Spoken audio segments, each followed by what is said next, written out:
নির্বাচন সামনে রেখে প্রদমে প্রস্তুতিতে ব্যস্ত জাতীয় নাগরিক পার্টি এনসিপি। শুরুতে ৩০০ আসনে প্রার্থী দেওয়ার কথা থাকলেও সবশেষ জামায়াত ইসলামের ১০ দলীয় ঐক্যে সমঝোতা করে ৩০ আসনে মাঠে থাকবে দলটি।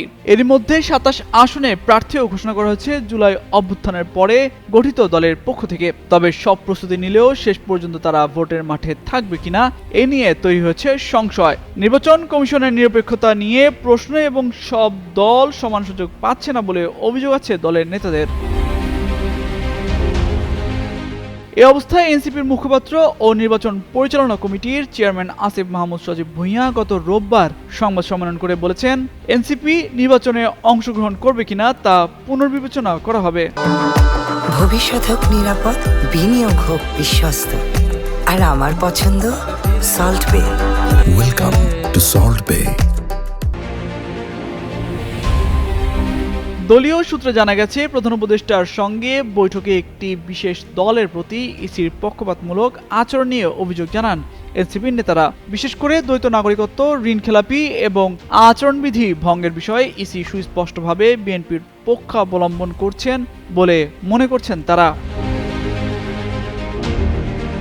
প্রধান উপদেষ্টার সঙ্গে সাক্ষাৎ করতে গতকাল বিকেলে যমুনা যায় এনসিপির আহ্বায়ক নাহিদ ইসলামের নেতৃত্বে একটি প্রতিনিধি দল। সাক্ষাৎ শেষে নাহিদ ইসলাম সাংবাদিকদের বলেন, একটি সর্বোত্তম নির্বাচনের জন্য যে পরিবেশ দরকার, নির্বাচন কমিশন ও মাঠ প্রশাসনের যে নিরপেক্ষ আচরণ প্রয়োজন, সেটা মাঠে দেখছেন না তারা। এ বিষয়গুলো প্রধান উপদেষ্টাকে জানানো হয়েছে। নির্বাচন যদি এভাবেই পক্ষপাত দুষ্ট হয়, তার দায় শেষ পর্যন্ত অন্তর্বর্তী সরকারের উপরই আসবে। নাম প্রকাশে অনিচ্ছুক এনসিপির একজন যুগ্ম সদস্য সচিব গণমাধ্যমকে বলেন, অনেক আগে থেকে ইসি পুনর্গঠনের দাবি জানিয়ে আসছিলেন তারা। এই দাবিতে শেষমেশ ভোট বর্জনের ঘোষণা আসতে পারে। এনসিপির প্রার্থীদের যে কারণে শোকজ করা হচ্ছে, সেই একই ইস্যুতে অন্য দলের প্রার্থীকে ছাড় দেওয়া হচ্ছে বলে অভিযোগ দলটির নেতাদের। আসিফ বলেন, প্রার্থীদের শোকজ দেওয়া হচ্ছে সম্পূর্ণ পক্ষপাত দুষ্টভাবে এবং একটি মিডিয়া ট্রায়ালের উদ্দেশ্যে। কিন্তু সাদেশে অন্যান্য রাজনৈতিক দলের প্রার্থীরা দলের নাম, মার্কা বা নেতাদের ছবি ব্যবহার করে পোস্টার, ফেস্টুন ও বিলবোর্ডের প্রচারণা চালাচ্ছেন, যা স্পষ্টভাবেই আচরণবিধি লঙ্ঘন। তবে তাদের বিরুদ্ধে নির্বাচন কমিশন বা স্থানীয় রিটার্নিং কর্মকর্তারা কোনো ব্যবস্থা নিচ্ছেন না বলেও অভিযোগ তার।